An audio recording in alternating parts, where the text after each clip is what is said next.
Era para ser simplesmente a realização de um sonho, um tratamento para ter o sorriso perfeito. Mas agora, uma família luta para comprovar que um funcionário público de Goiás morreu por negligência da dentista. Ela nega e diz que vai provar na justiça que é vítima de calúnia e difamação. Mas o que teria dado errado no procedimento que é um dos mais realizados nos dias de hoje? A colocação de facetas. A vida era boa, simples e sempre perto da família. Nos bons momentos e principalmente quando alguém precisava dele. É um pai maravilhoso, pai presente, carinhoso, preocupado, né? Orgulhoso pelos filhos que tem. Daiane diz que ainda é muito difícil pensar sobre a morte do pai. A professora é a mais velha dos 4 filhos e mãe de 2 dos 3 netos de Luiz Carlos das Dores. Meu pai gostava muito de viver, muito, viajar. Avô, pai, companheiro. Luiz era um homem que ele sempre gostou de tudo certo.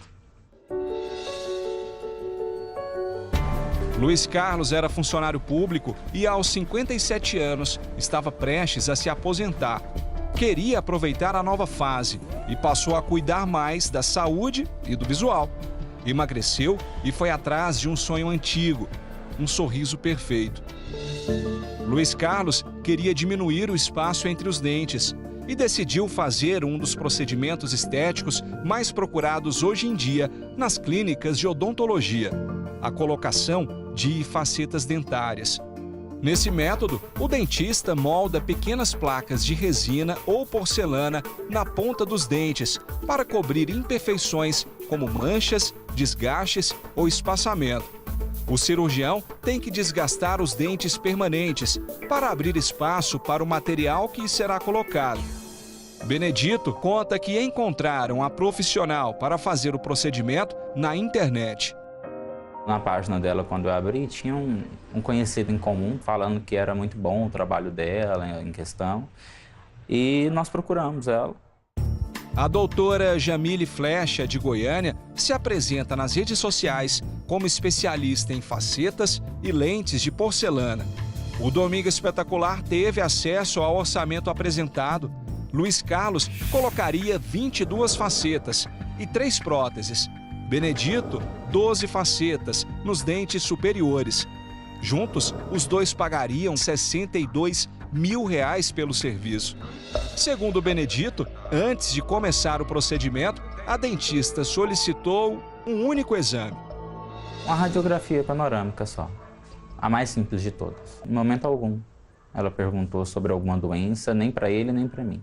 O primeiro atendimento foi no dia 11 de maio, num consultório que fica nesse prédio, localizado em uma área nobre de Goiânia.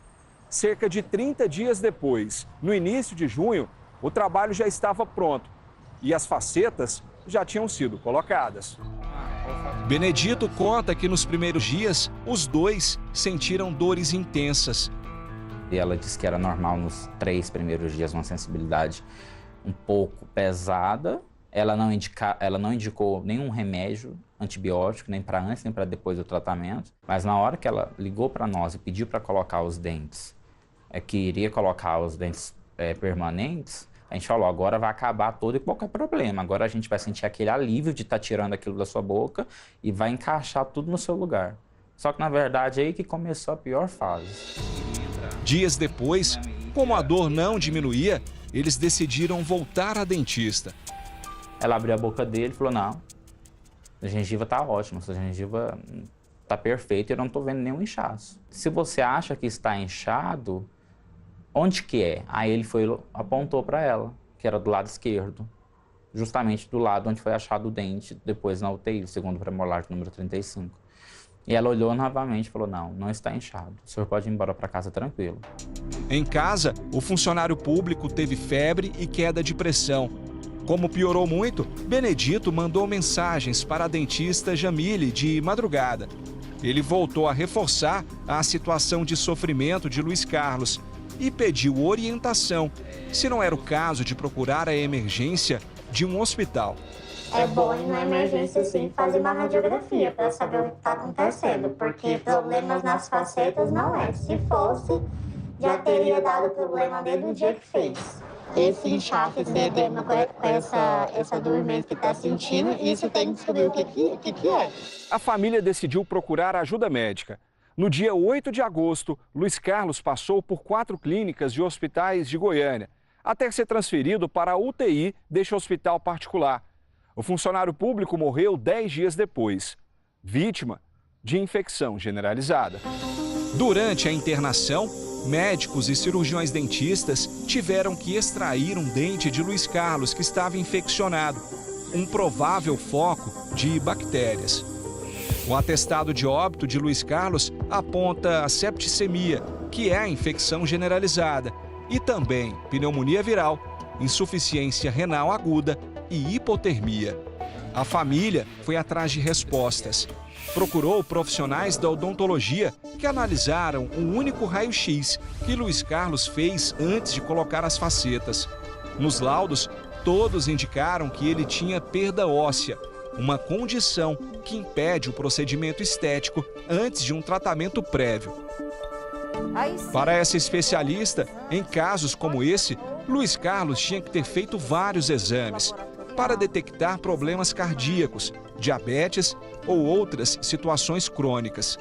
Absolutamente indispensável o uso do antibiótico preventivo para ter uma cobertura, porque nós temos algumas bactérias que provocam abscessos, que evoluem para um processo infeccioso e que evolui para uma infecção generalizada.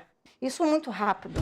Em uma das ligações de Benedito à dentista, ela demonstrou conhecer a condição do paciente. Mesmo assim, realizou o procedimento.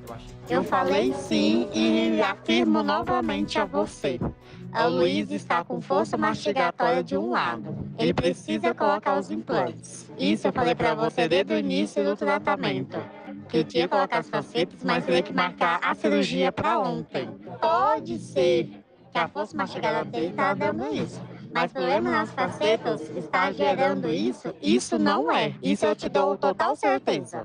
A dentista Jamile Flecha nega as acusações. Ela aceitou gravar uma entrevista, mas depois desmarcou a gravação. Pelas redes sociais, publicou uma carta para se defender. Diz que as acusações são injuriosas, difamatórias e caluniosas. Jamile confirma que realizou exame clínico e verificou que não havia edema, nem secreção, e que a gengiva do paciente estava sadia. Por cautela, teria solicitado uma tomografia e um raio-x do local e diz que os pacientes não realizaram os exames. A dentista ainda afirma que, pelo fato de o paciente possuir doença cardiovascular, informou que ele deveria procurar o cardiologista para solicitar um remédio. A representante do Conselho Regional de Odontologia de São Paulo é taxativa. Se o paciente tem dor, é preciso investigar imediatamente. Eliminar o fator causador que está ocasionando aquela dor. E se tudo isso não for resolvido, essa dor ainda permanecer, encaminhar esse paciente para o hospital. A família de Luiz Carlos procurou o Conselho Regional de Odontologia de Goiás, onde a dentista tem registro ativo, e fez um boletim de ocorrência na delegacia. O delegado responsável preferiu não gravar entrevista, mas informou que solicitou exames periciais e pediu a exumação do corpo de Luiz Carlos. Testemunhas e a dentista devem prestar depoimento nos próximos dias.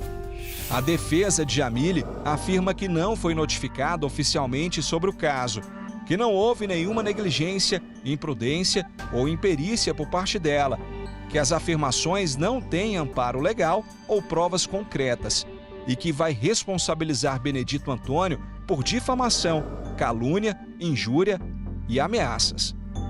Indignada, a família agora quer respostas. Eu sei que hoje o Luiz Carlos não vai mais voltar. Mas uma coisa que eu sei e aprendi com ele. A justiça, ela é para todos. A gente não quer punir ninguém. A gente só quer justiça. Porque meu pai foi muito novo. E ele não tinha nenhum indício de doença que causasse essa morte.